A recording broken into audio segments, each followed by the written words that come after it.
you lose track of what your body can do, you don't go hiking, you don't go doing these things with your physical body. You don't learn what you are physically as a man, as a woman, as a boy, as a girl. You don't learn all the things that come from that. And not having even interpersonal interactions that are stable any longer, you don't learn what it is to become a good friend. Is there a widespread crisis of personal meaning and identity today?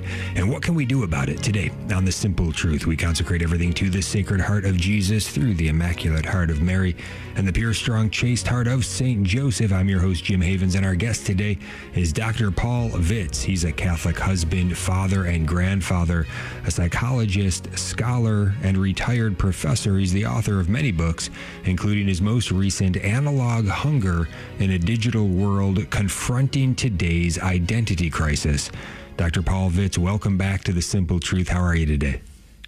I'm fine. Thank you for having me. It's nice to be back. Absolutely, yeah. It's a great pleasure to be able to discuss your recent book here, Analog Hunger in a Digital World. And right away in the dedication of this book caught my attention. It reads as follows: "This book is dedicated to my wife and family through the many, many years during which I brought up the topic of analog and digital. They wisely suggested many ideas and patiently endured the topic when it no longer really interested them. Many thanks." So I know the book is recent, but how long have you been thinking about this topic of analog hunger in a digital world, and why do you think it has resonated with you for so long? Well, I think first of all, I began thinking about this about 1975. So whatever years back that goes, about 50, I think. So it's been on my mind for a long time. And I, from the beginning, saw it as related to the two different brain hemispheres. And that's been given a lot of recent attention by a British scholar named Ian McGilchrist. But in any case, we talked about it at the table a lot, and my family sometimes got a little bit tired of it. But they were very helpful along the way and very patient. Yes, well, yeah, you're seeing something here that is important. We want to see it too. And yeah, reading the book, you certainly share many of the insights there. We're going to try to get to as many of the most important ones as we can during the show today. But you begin chapter 1 by kind of laying down the terms here. You state, human beings have only two basic ways of representing information: knowledge, understanding, and meaning. One is with analog codes, the other with digital codes. What are these analog and digital codes? Well, first of all, the digital code is usually made up of numbers. It can be other symbols, but a digital code is a code that has no connection, no physical similarities to what it refers to. It's like it's an arbitrary set of signs that have been arbitrarily defined as relating to something. In other words, there's nothing physical that's similar between the code and its reference when it's digital. Is that clear? Yeah, it is. And so analog... Yeah. Mm-hmm. And analog codes are the codes that are similar to what it is that it refers to. And the most basic one is our sensory perceptions. I see a picture of you and I know who you are. That picture is an image created in my brain by my visual system. And I see you, or I see other things, or I hear things. In other words, the sensory world is created by our system, our interior system of neurons and organs and so forth. But it is as close to what it refers to, or at least similar. So a code that's analog always has some analogy, some similarity to what it's referring to. Yeah, okay, very, very helpful. And one of the important points you make here is to say that the two kinds of code each provides unique information or knowledge that the other cannot provide. So that's important to keep in mind. Also, you talk about there being a continuum. In fact, you have a chapter here, the analog to digital continuum and the analog to digital progression. What do we need to understand there? Well, it's over time, when we make a representation of something, I mean, when I look at you, I see you, but if you give me a picture of you, a photograph, that's also analog, but it's not as complete as my original perception. And as time goes on, I might take Jim Avens and say, well, I'll sketch him a little bit. I'll show you a photograph, and then I'll have a sketch of you. And eventually I'll just have a stick diagram that refers to you. So a symbol for each of a person can become more or less analog as time goes on. And historically, most of our symbols that were analog to begin with have become increasingly less so, and some eventually become entirely digital. So the movement is from analog to digital, never the other way around as far as I can see. Yeah, and the examples I think that you give are very, very helpful, and the historical context. You write here about how society went from a primarily an analog existence to a much more digital life in the movement of Western society, going from primarily oral culture to now one dominated by written text. You say the printing press moved human understanding of the word from something oral, that is sounded or spoken, to something visual, silent, and much more abstract.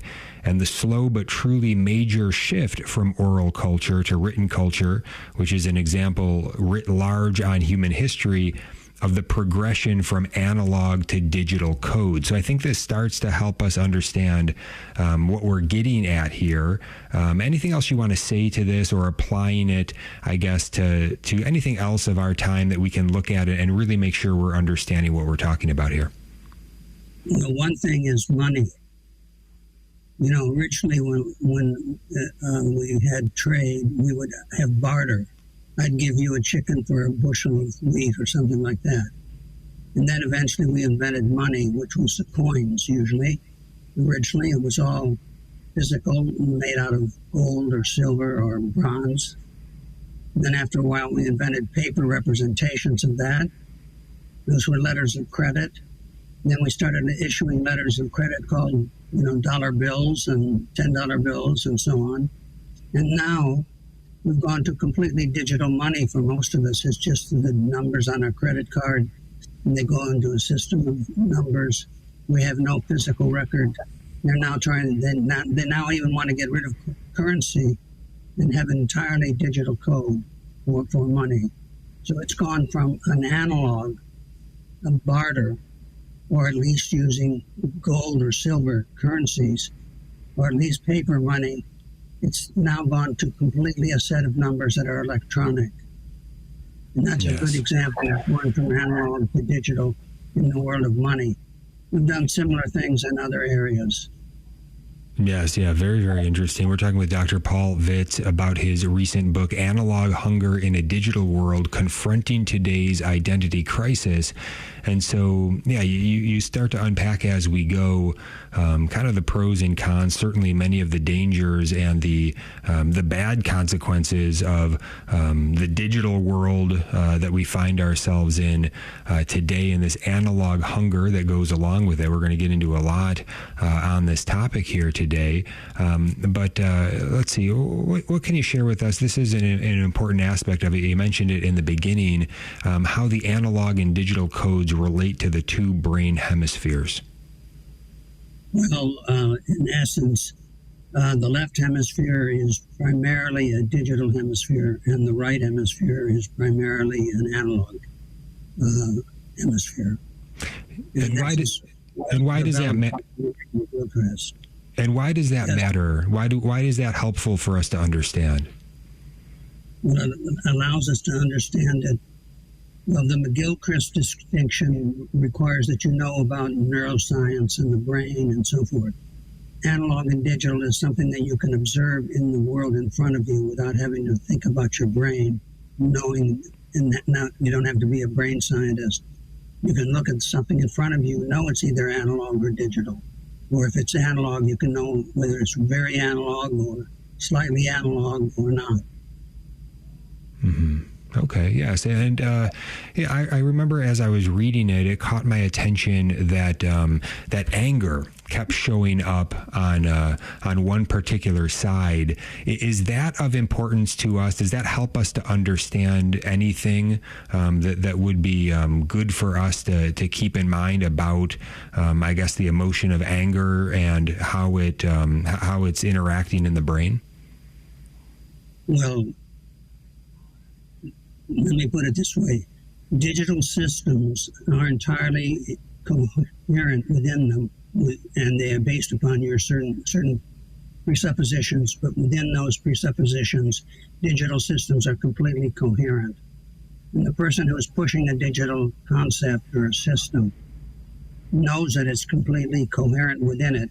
You will not think about the presuppositions very much, which have to be true and often are not. But when you attack somebody, criticize somebody who has a digital understanding of something, they get very angry right away and consider you just stupid because you don't understand the logic of the system. Interesting. And so there are other forms of anger, of course. Right. So that's very interesting, though. And then on the other side, more of the analog, the right side, this would be less, I guess, dogmatic, more freewheeling. How would you describe it? It's more open because the world of perception is almost always open to new alternatives. And you're always moving around and you don't, as you see something, you don't know what you'll see next. And so it's much more certain about things. It's much more open and free-flowing with the analog experience. Okay. Yeah, Dr. Paul Vitz is with us. So this is fascinating, this first segment, just kind of getting the terrain down here. Wait till you see where we're going to go with this and how this really plays out. We're going to see it in many practical examples that you're going to notice, you're going to be familiar with, but then what does it mean? Where do we go with that? Very interesting topic today. We're going to be right back with Dr. Paul Vitz. Stay tuned. Hey, if you're looking for some help with your daily prayer, I want to offer you 3 powerful prayers to start each day. In fact, these are the 3 prayers I lead my family in as part of our morning prayer every morning. To get these 3 powerful prayers to start each day, just go to the link in the description, and I've got a great looking simple PDF page you can print out and even post it on your refrigerator like I do if you wish. I hope these prayers help you as much as they are helping me. Now back to the show. Back to our topic, analog hunger in a digital world with Dr. Paul Vitz.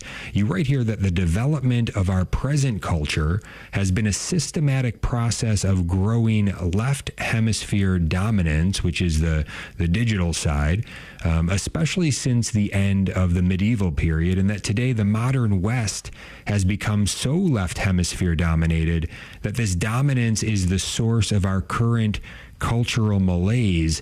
Can you unpack this some? Because I guess initially I would kind of think, in thinking about this, my initial thought would go to just the sense that we've lost so much of our morals. We've lost so much about objective truth, so much relativism and all of this that we're kind of too open. But that would be the right hemisphere dominated. But you're saying we're going left hemisphere dominated here, and we have been for some time. Can you explain that to us?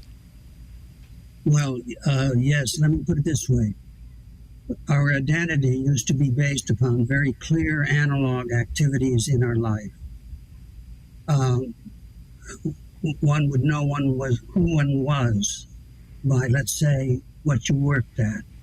And most people had a job that would be consistently the same all their life. They would be a farmer, there might be a butcher, there might be a carpenter, there might be a housewife, they might be a secretary or what have you, but most of our jobs were relatively stable and they were part of your life. And the jobs were part of our analog life and they gave us an identity. Same is true about our families. Our families tended to be stable live in one part of the country. The Smiths might live in Maine, and the Joneses might live in Louisiana. And in those two places, you got an identity partly from being in Louisiana and being a swamp person, so to speak, or being a Maine Yankee or whatever. So you got an identity from the analog life of where you live, what you worked at, and from family stability. You knew you were the oldest child or you were the youngest one. You knew you had a mother and a father and so forth. You knew you had a crazy aunt and maybe a very funny uncle, but you knew your family with a certain degree of constancy and stability. And we got our identity from that. We got our identity from our language, from our culture, from our nation, and from our religion, as well as from our work and from our family situation and where we grew up. These were all based upon analog life. Mm-hmm. But now those basic forms of identity have become diluted. Okay, yes, yeah. We now have to be ready to have 2 or 3 different jobs in life. You can't even sign up for General Motors and be that kind of a person for all your life. You have to be able to move back and forth from different jobs to different jobs. You no longer live in the physical world outside. Somebody could be a child in Louisiana now and another one in Maine, and they could have their life would be in common because it was all on the internet playing games. Would neither one of them be a Yankee or a swamp person. And so that has happened over and over again, so that people now, particularly the young people, don't get into the physical world with their body that much. In other words, they don't engage. They can be just involved in this digital world on the cell phone, just dealing with cell games, dealing with things of that kind where they don't even know their physical body. And when they don't know their physical body, they're open to the possibility, particularly because of what happens on this when you're looking for identity on the digital end. You're very open to transsexualism. What a transsexual person is someone who has lost track of what their body really is about. And probably. Hey, just a quick friendly reminder, if you're enjoying the show, make sure to like it with the thumbs up and hit subscribe if you haven't already. Thank you so much for helping this channel to grow. God bless you. If you lose track of what your body can do, you don't go hiking, you don't go doing these things with your physical body. You don't learn what you are physically as a man, as a woman, as a boy, as a girl. You don't learn all the things that come from that. And not having even interpersonal interactions that are stable any longer, you don't learn what it is to become a good friend. You don't learn to have a membership with one gang of boys or with one cluster of girls and so forth. So the result is that the basic forms of human identity are increasingly diluted. And that opens us up to not being sure what our sex is. That makes us not being sure what we're all about in any sense. We've lost the clarity of identity, and that's the identity crisis today. It's a lack of meaning. People complain about no meaning in life, and so on. Meaning is directly connected to analog experience. And when you have digital, the digital is always fundamentally arbitrary. How you write, each language has a different way of writing the same word. They're arbitrary. They may even be pronounced the same, but they have a different visual language, and it's arbitrary. Mm-hmm. Yeah. This is great. Dr. Paul Vitz is with us, and very important stuff. It gets very interesting very quickly here as you're talking about this sense that we've lost. We've lost our sense of being grounded. A person's identity in the past, you write, and what it used to be grounded in is now often dissolved, and so we've lost this sense of being rooted in a particular place, context, or the practice of faith, of religion. And so you see the terrible consequences of this. And this is what you're beginning to share with us here. You do write about these things in the book, and quite extensively. And you say how, there is this hunger then, this lack of identity leads to many ways of expressing what you're calling here analog hunger. So even if we're in the digital world, people have lost this rootedness, this groundedness, they're still hungering though for the analog, for the real, and that's going to come out in some ways. And what you're saying is that's what we're seeing with transgenderism, that's what we're seeing in various things. And also note how in many of these instances the person has made physical changes to their body as they are making making up their own identity however they see fit. You write one thing in the book about images of these trans species humans. You say they're available online. Look them up and be amazed. I did take your encouragement there. I looked them up, and wow, I was quite surprised by what I found. People who have taken the identity of various animals and believe that that's their identity, and then they start to physically change their appearance, go with extreme surgeries and all kinds of things to try to look like that animal that they're saying they now identify with. So you're saying this is all a really consequence of this digital world and this analog hunger, even to the point where you say the young people today who are actively cutting themselves are also using pain as an analog experience that gives meaning. Anything else you want to say on this? Well, I think you did a very good job of summarizing what the problem is. I'm not saying that all digitalism is wrong or bad. It's just that as we get more digital, everything becomes arbitrary as to what we're going to do with it. And so we lose meaning. As it becomes more and more digital, it becomes more and more arbitrary and less intrinsically meaningful. So what we have to do is find some kind of identity that is going to hold up no matter what. And that's our search right now. And I suggest an answer to that. Yes, we're going to get to those answers, those suggested answers that you give us. Some great stuff here in terms of solutions. But one last thing, I guess, on the symptom that we see oftentimes, and it is helpful to see this. I think this piece of writing is very helpful to see, and very interesting. You write, contemporary gays have a flag and have parades in much the same way that previous ethnic identities did, like the Irish or Italians. And of course, what used to be our male or female sex is now up for grabs with different genders and various terminologies. In a modest way, the popularity of tattoos can be seen as a way of getting a visible analog identity. So all of these possible symptoms that we see, that various identities that are being crafted and then the body is being changed, or there's this outward expression to try to express this new made-up identity. But this gets very, very problematic, even more so than what we see in these areas when it does come to young people. And you write extensively on this in the book, The Crisis of the Young. What do you want to share with especially parents who are listening that may not be that clued into any of this? What do you want to say about the crisis for the young? Well, I would say this, that it's important to keep the digital material, shall we say, out of their hands when they're very young, and under a certain degree of discipline when they get into their teenage years. For example, if you go to summer camp, you're supposed to learn how to camp. You know, you go hiking, you build fires, you may set up a tent and so forth.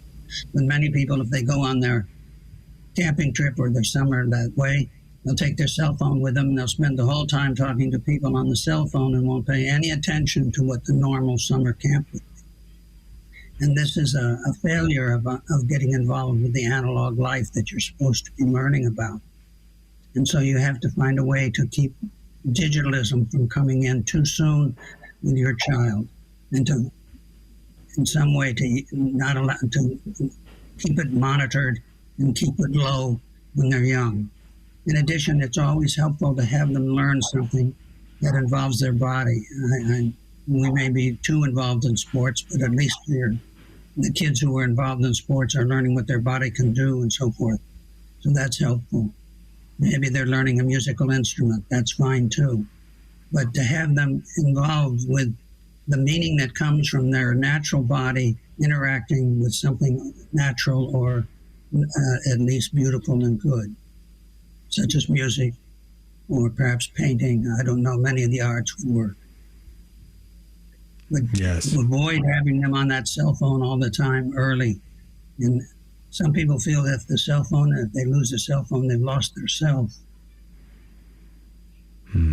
Wow, yeah, isn't that interesting? And so, you can kind of see we're starting to get into the solution or the suggested solutions here, and that's going to be good to unpack with Dr. Paul Vitz when we get back. But a little bit more on what he writes about the crisis for the young. He says the absence of strong analog experiences is especially damaging to the young. The older generation, using the new digital media, know who they are and welcome the convenience of digital media, but the young who begin their lives without a basic immersion in analog life are very vulnerable. Goes on to say cell phones, video games, the internet all drastically reduce contact with the varied external world. As a consequence, these children have a weak and limited sense of their body and its relationship to physical reality. These young individuals literally don't know who they are interpersonally. Young persons who spend more time with digital media than the experience of physical reality don't know what their body can do or how their body relates to the physical world. In short, they are without a body-based identity. We're going to get to more and get to those suggested solutions when we get back. Stay tuned. Welcome back to The Simple Truth. Jim Havens here with Dr. Paul Vitz discussing his recent book, Analog Hunger in a Digital World. You can get it wherever you find books, and I want to get to the suggested solutions here, but we are kind of skipping over a bit in the book to get there. Just want to make mention of it. He's got great stuff in here on the negative effects of digital media, cell phones, negative effects of digital TikTok, virtual reality, illusion with its basic negative effects, and then also quite a nice chapter here on transhumanism, the ultimate digital imperialism. Especially if you don't know much about transhumanism, this is a great chapter to dive into. And also, as he gets into the link between transhumanism and Gnosticism, lots of great stuff here.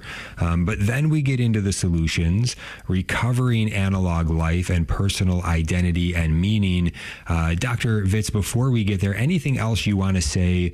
Anything on the transhumanism or anything else before we get to those solutions? Well, I would like to mention that transhumanism is, I think, the form of extreme digitalism. And what the point of digitalism is to eventually get rid of the body. It's to make everything, you see, they're putting everything into a digital code. Everything that they can do that they would call a person in a digital code. And in doing that, they're getting rid of the human body. And I guess I would say this, we are embodied. And as Christians, embodiment is a very important issue. Supposedly, Satan couldn't bear the fact that human beings had a body. Angels don't have one. And that's why there could never be, for an angel, you couldn't have a son or a daughter. You didn't have a body.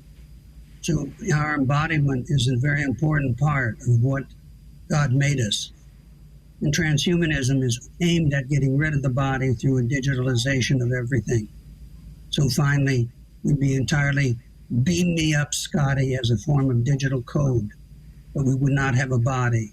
And as such, we would not actually be human anymore.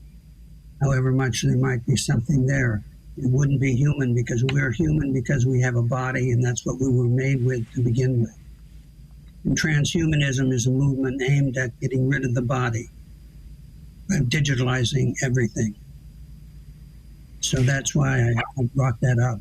Yes, yeah, no, it's a very important topic, and we're seeing it, the beginnings of it in our time, which is why it's important to be talking about this, especially as you get into where this many of these folks want to go. You mentioned in the book about Ray Kurzweil, who is a futurist, a transhumanist, and to him, to hear when you listen to him talk about it, this is all very normal to him, that this is the way things would go, and then he talks about where it goes, which is this concept of singularity, where there's no distinguishing. Once you hit a certain point, there's no distinguishing anymore between what is human and what is the machine, and that you can't even comprehend what that world is going to be like when it comes. But he predicts that it's going to be coming, I think within like the next 10 years is the way he looks at it. So hopefully that's not going to be the case. We need to get a grasp of this. But one thing that I think is interesting is what you mentioned earlier too, about even we're even in it already in a way when, like you said, when we lose, if one loses their cell phone, they can feel like they've lost themselves or a part of themselves. And that really is actually the argument that I've heard Ray Kurzweil say about why not just put a microchip in the brain, which we know is being developed by various folks, Elon Musk working on Neuralink and all of this, and they want to get it going. They'll start that with humans because of these benevolent ideas of helping paraplegics and all of this. But Ray Kurzweil was, his sense of it is to just say, well, I don't want to lose my phone, so why can't I just implant my phone in my brain? And then problem solved. And that's the way he looks at it. So we've lost some objective principles, some grounding principles here that are not giving any limits. I guess anything in terms of a solution for what is the obvious solution to making sure that we don't go down that road. How can we speak to the more intellectual transhumanists and give them a simple something to say, this is something that we cannot cross? It's going to be very hard to do that. I would put it this way: as long as the digital is in the service of the analog and not in the service of itself, that's a general principle. It's not always easy to understand how that might be used, but in the past, if the digital gives a certain kind of helpfulness to us, that's fine. I'm not saying we should get rid of printed material, for example, or get rid of mathematics, which are entirely digital. They've been used by us in a way that's been very helpful. But the point is, they now want to get rid of us, so to speak, in terms of the body itself. And that's the digital in the service of the digital. Okay, so yes. In that sense, that's the way. But whether we can actually solve this problem is another issue. Okay. Sometimes I think the only way it could be solved is by, some sort of asteroid hit that knocked out all electrical capacities, and we then rebuilt with more sense than we have in the past. Well, I think one possible smaller way is to write a great book like you've written here, which is going to be, I think, very helpful to many people to wrap their minds around this and to be able to talk about this. We need to start talking about this and getting people to understand what it is we are talking about. Again, Dr. Paul Vitz is with us. His book, Analog Hunger in a Digital World. And so you say in one chapter, the answer, no extremes. We need both analog and digital. And then also in the chapter, Recovering Analog Life and Personal Identity and Meaning, you really get to it here when you're talking about returning to the real. How can you help us? What's the wisdom here? What's the advice that you have for us to return to the real? Well, in fact, a fair number of people have already been doing this. They're returning to, let's say, the land. They're returning to making things with their hands. They're returning to doing things that they might not have done before. They're returning to, let's say, using tools to make things. You become a carpenter. You do things with your hand. You do cooking. You do whatever. There are a lot of things you can do, and that will give you real meaning. And they are returning to the real and to the way things were done in the past, but not necessarily just because in the past they might have been needed, but you do them now because they are gratifying to you, to make things with your hands, to actually relate to real people, to talk to actual children and to hold them in your arms rather than just see pictures of them or hear about them via your internet. So returning to real people, to real places, and to real activities is the essence of it. And some people have already been talking about that for some time, or proposing the need to return to working with our hands. And many people have discovered it intuitively. So I'm arguing that those things are very important for identity, for keeping us informed with the reality that comes from bodily contact with what's out there.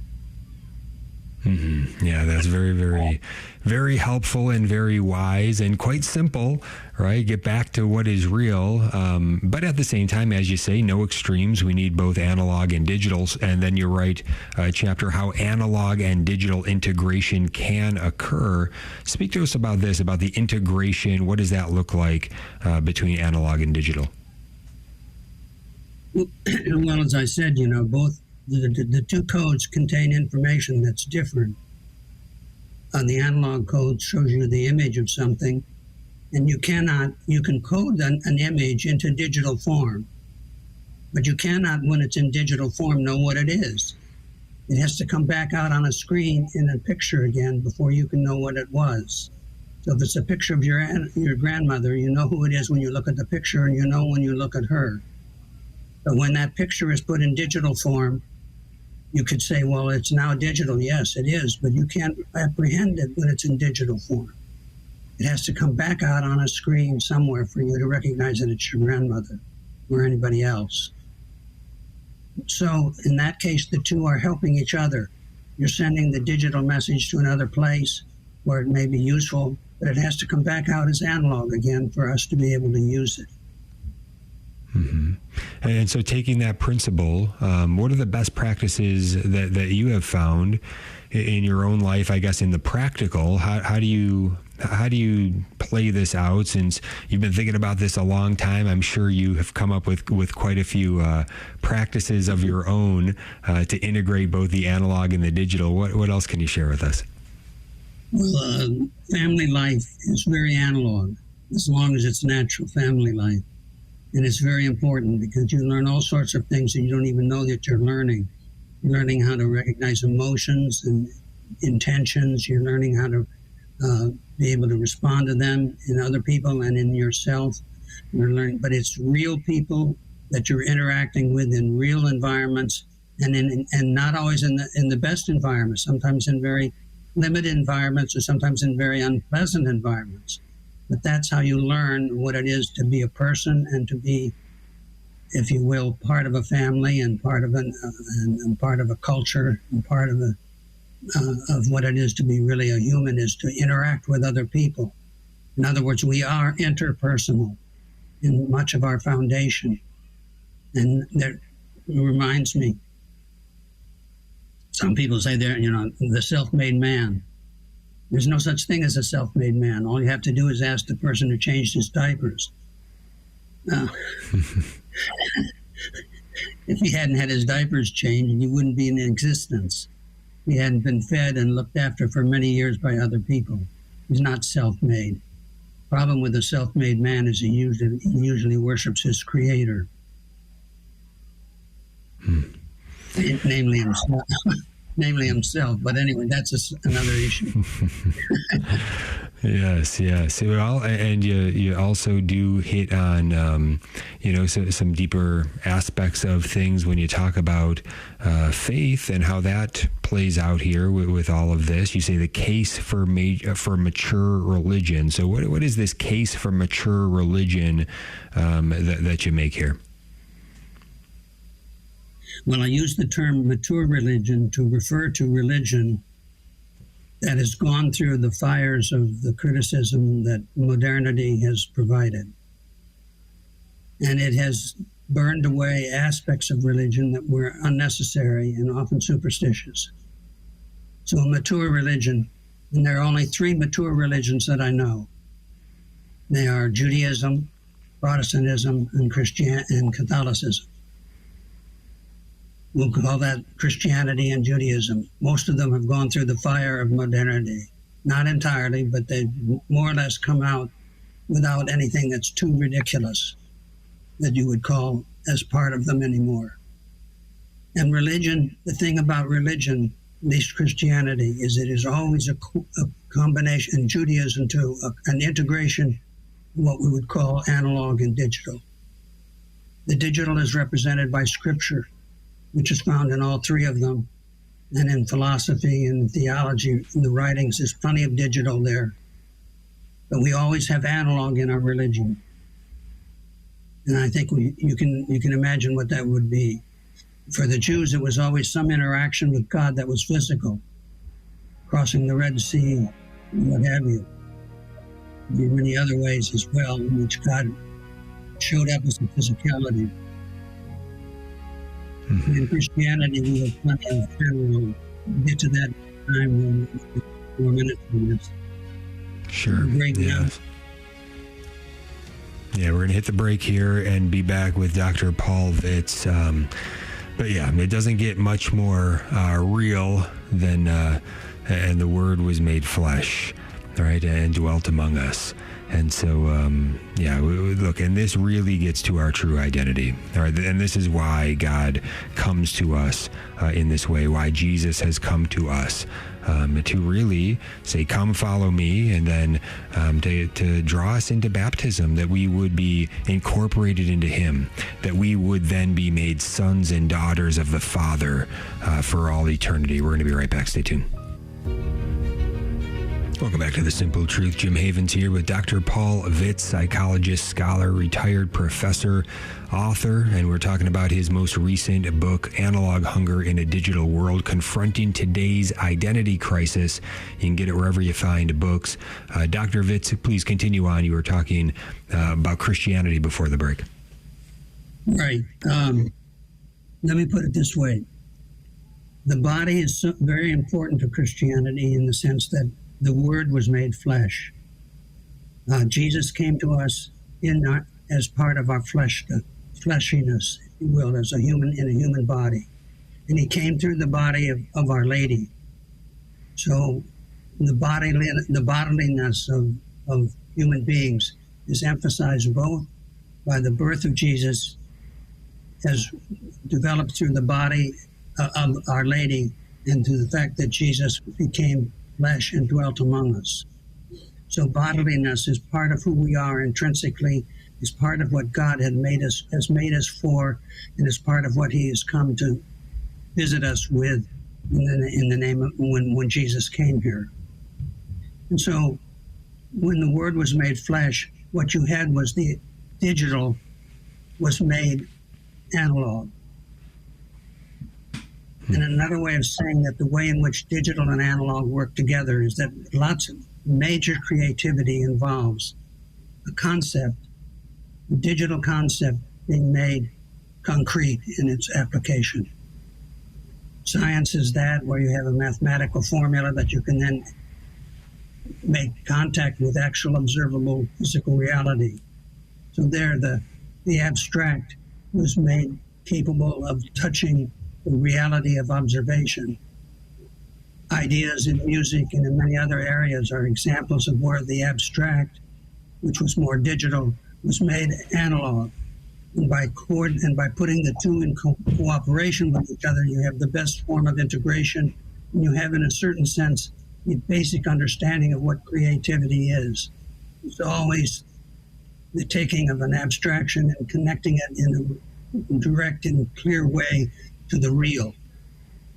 And that's, of course, what Jesus did in taking the Word, showing us what it was like and bringing it into the flesh. Mm-hmm. And so I would argue then that the best cooperation of analog and digital is where the digital is made into something that contacts the analog.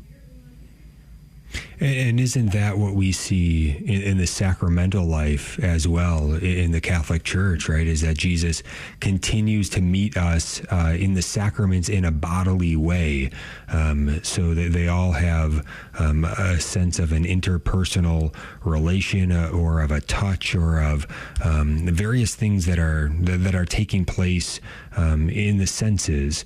And you write at one point, you share some very interesting thoughts about the Holy Mass, and about how it kind of starts off more digital with the liturgy of the Word, and how the ancient texts really are a form of the digital in a sense. And then, but then when we move into the liturgy of the Eucharist, then we really get very much into the analog. Anything more you want to say about that? Well, I would say that that's the case, that we have a digital beginning and an analog ending. And what the meaning of the analog ending is, which is where we receive the Eucharist, where we kneel, that is the ultimate form of meaning. And that's where, in that sense, because of Jesus' presence in a physical form, all of a sudden the Word is made into our flesh. The Word is something we can touch in the form of the host, touch and taste, and that is an ultimate expression again of the Word becoming flesh. In that case, become our flesh. And that, therefore, the essence of the cooperation between analog and digital is always this: the analog in the digital in the service of the analog. Jesus was in the service of humanity.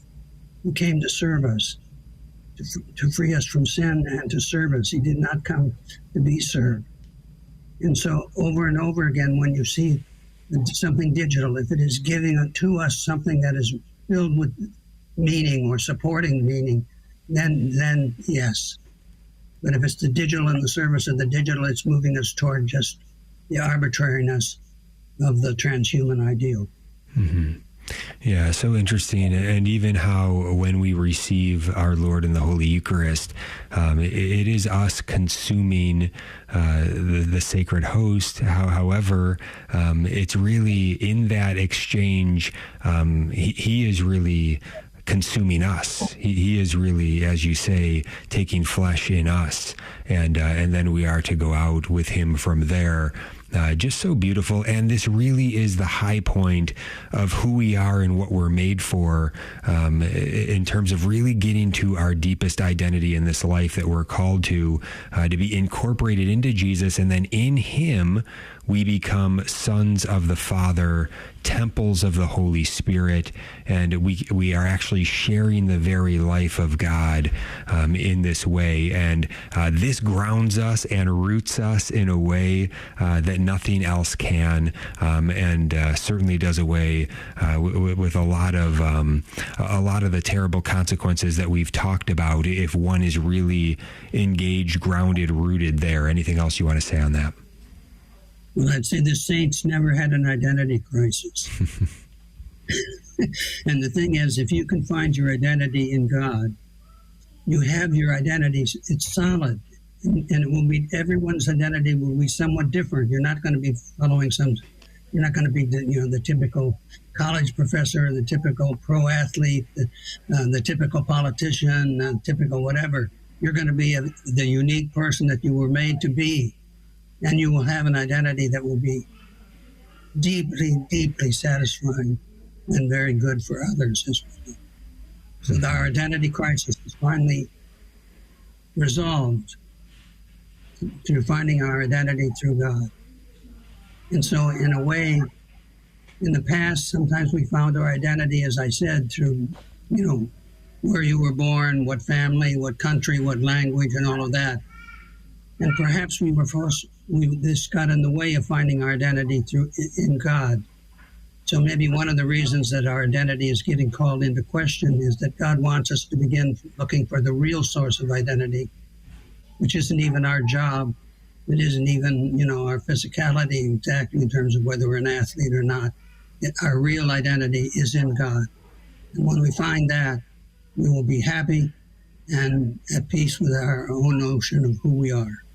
And everyone will be rather different. The saints are the one group of people I don't see anything in common across them. They're all varied. We're not like professors who have certain similarities. We're not like radio announcers who have certain similarities. They're not like athletes or housewives or anybody with certain similarities because of their job or whatever. No, the saints are all unique. All of us are called to be unique because each of us is unique. And God has a plan for us. So that's the identity we have to find. And then we don't need to worry about trying to become an animal. We're going into some sort of transhuman existence or something like that. Yes, yeah, and that is the way that we find our real uniqueness as a person, is when we come alive in the grace of God.